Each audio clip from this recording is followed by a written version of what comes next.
Welcome to YNU 5 Photos, coming to you from the campus of Yokohama National University, here in Yokohama, Japan's second city.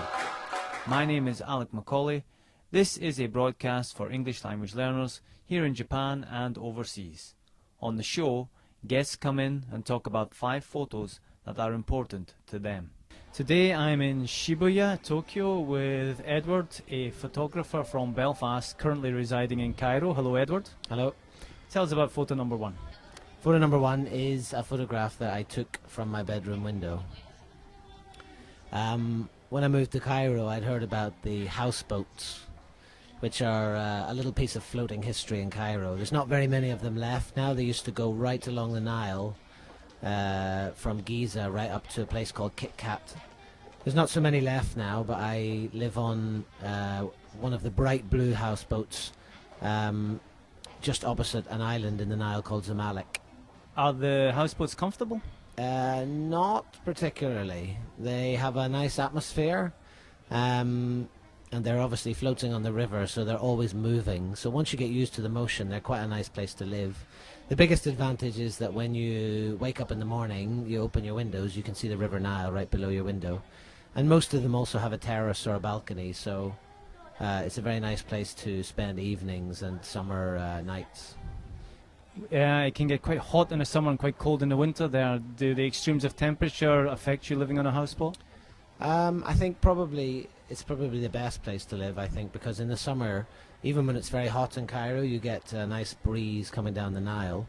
In the winter, I would say that the houseboats are actually warmer than some of the apartments that my friends live in, because they're made from stone and concrete, and because there's no heating system, they tend to get very, very cold, whereas the houseboat is made of wood, so if you heat it up, it stays quite warm. Right, okay. Now tell us about photo number 2, please. Photo number 2 and photo number 3 are 2 photos that I took in one of my favorite places in Cairo at the moment. It's called Coptic Cairo, and this is the heart of the Christian community in Egypt. Before Cairo moved west of the banks of the Nile, this used to be the main part of Cairo. And how big is the Christian community in Cairo? Well, in Egypt altogether, about 10% of the population is Christian. They belong to the Coptic Christian Church, which is linked with the Orthodox, Russian and Greek Orthodox churches. Right. And probably quite closely linked with the Ethiopian church also. Mm-hmm. This photograph that I took is of the patron saint of the Coptic church, St. George. And you can see in the picture, you can see him on a horse with a spear. And of course, if you know the mythology behind St. George, you'll realize that he's actually killing a dragon. It was quite strange to see how St. George is revered in Egypt, because coming from Britain, we always associate St. George with England, as he's also the patron saint of England. But he's very important to Egyptian Christians, and you find that even nowadays a lot of Egyptians are actually in fact still called George. Oh, okay. I don't think I've ever met an Egyptian George. There's always time. Okay. So we're moving on to photo number 4 now. Photo number 4, yes. Photo number 4 was taken just walking through a part of Cairo called Zamalek. Much like Japan, the Egyptians seem to take to Western holidays, festivals and celebrations, such as Christmas and Halloween, and they take them as if they are their own festivals. I was very surprised to see people selling Santa Claus hats at various places around Cairo in December. And this photograph I took during as I was walking around in February.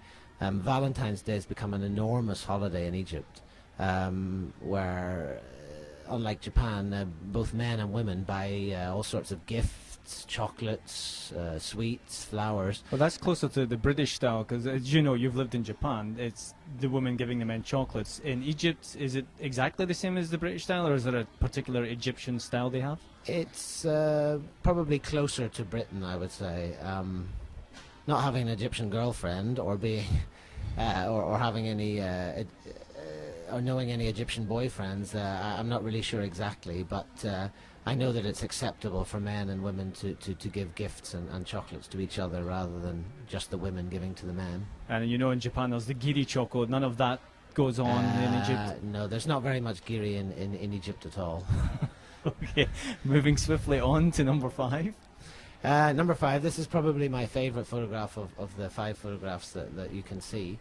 I took this photograph obviously in Giza in the desert, overlooking the Great Pyramid of Giza. When I came to Cairo, as well as moving onto a houseboat, I also rented a horse, which I go riding on every once or twice a week, and I go down past the pyramids on a rather busy highway, come off the highway into a small village, and pick up my horse at the stables, and then I ride it into the desert. And no matter how far you go in the desert, you can always turn round and see the pyramids of Giza. But in Egypt, there's not a lot of concern about litter and recycling and looking after the environment. So in the desert, you often find, among other things like dead horses and dead dogs, you often find all sorts of cigarette packets, plastic bags, sweet wrappers. And I thought this photo was quite interesting because it sort of contrasts the modern human impact on the environment with the ancient human impact, which of course was the pyramids, that I think now are the oldest standing structure in the world. Now, who's the most guilty of littering? Is it the tourists or the locals? It would be very much the Egyptians. Yeah.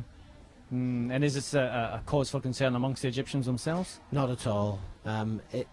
You find that even when archaeologists dig up ancient pharaonic sites from 2,000, 3,000, 4,000 years ago, one of the things that they always find are huge rubbish pits.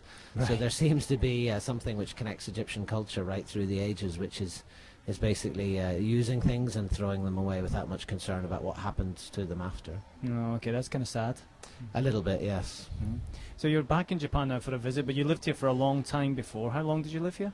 I lived here for 10 years. And then you moved on to Egypt, yeah? I took a long trip home to see my parents in Ireland, and then I went, about 2 weeks later, I went to live in Cairo. Okay, and what brings you back this time? I have a month's holiday and I'm just visiting some friends. What do you plan to do for this month? I'm going to see some places in Japan, hopefully maybe Kyoto, and of course I'll definitely be going to an onsen, which I miss very much. Okay, thanks very much. You're welcome, thank you.